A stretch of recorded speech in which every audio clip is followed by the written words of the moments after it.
I like saying that name. It actually induces peace and tranquility. If you close your eyes and say, it actually does. I'm going to use that. Okay, next we have a lady who has written a lot of poetry in her life.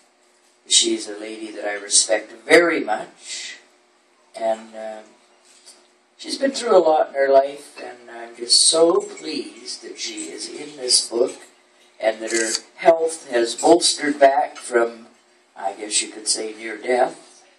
And Lorie Gibson, it's such a thrill to have you here today. Please put your hands together for Lorie.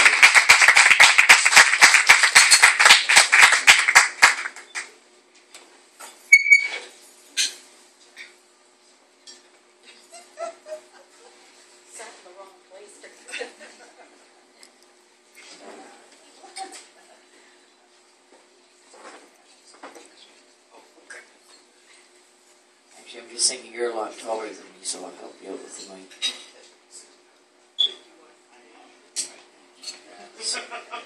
Sorry about that, folks. That was quite a production. I would very much like to thank Candace for helping me get to the point where my material got to the publisher. Bless you, darling. And I would like to thank Hélène for coming today. It was an effort on her part, and I really appreciate it. Okay, I'm page 51.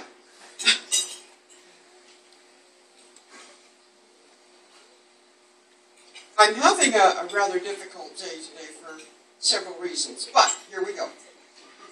I tend to write poetry that tells little stories.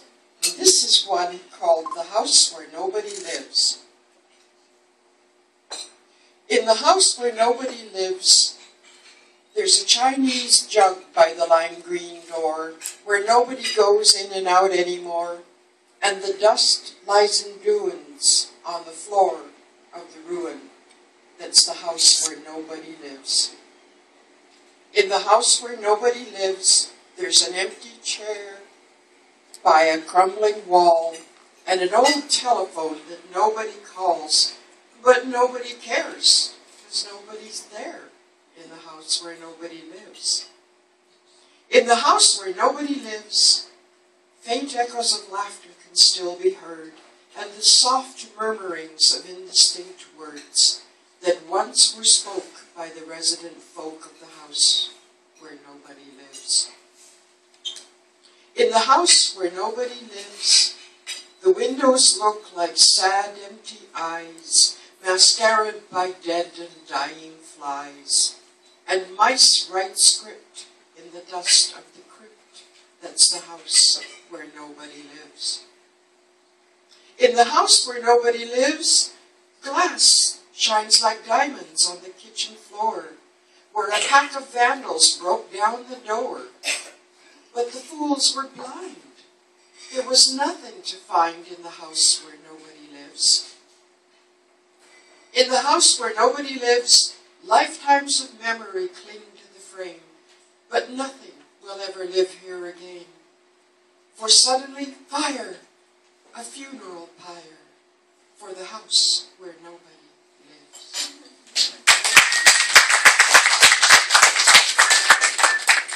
Thank you. This one is, again, it's a story. It's called No More to War. The brave young knight rode off to war, and many a battle he fought to win him fame and fortune. These were the things he sought. Word came to him that much was ill, with loved ones left behind. Full tilt he galloped back to town, fearful of what he'd find. He rode his midnight charger up to the postern gate, anxious in his very soul to learn his people's fate. The stallion's hooves echoed thunderously as he crossed the empty streets, heading for the sacred grove of trees where lovers meet. She met him there, his lady fair, the love light of his heart. She cried, No more will you go to war, and nevermore shall we part. She laid her head upon his chest. He kissed her cold white brow. But as he reached to hold her close, she faded out somehow.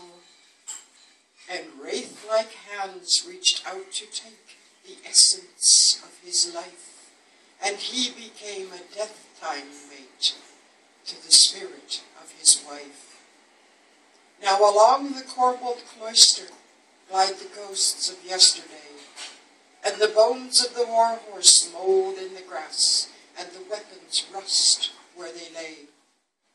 No more will the knight ride off to war, no more his lady love weep.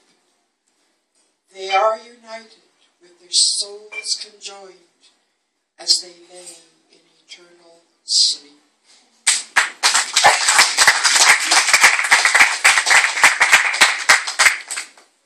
And finally, this one is one of my favorites, and it's called Surprise. A kitten came to my house just the day before. I was going shopping, but when I opened up the door, she was sitting there upon the step, so wet, cold, thin. She looked at me and smiled and thought, "Please, may I come in?" So back into the house I went to see what there might be to feed a little kitten, so very cold, you see. She ate a can of tuna, then climbed up in my lap. She snuggled up against my heart and settled for a nap. And though I didn't plan it, this really shouldn't be. This warm and loving bundle is now attached to me. She's tied to me by heartstrings woven in her fur. Does she belong to me, I ask, or do I belong to her?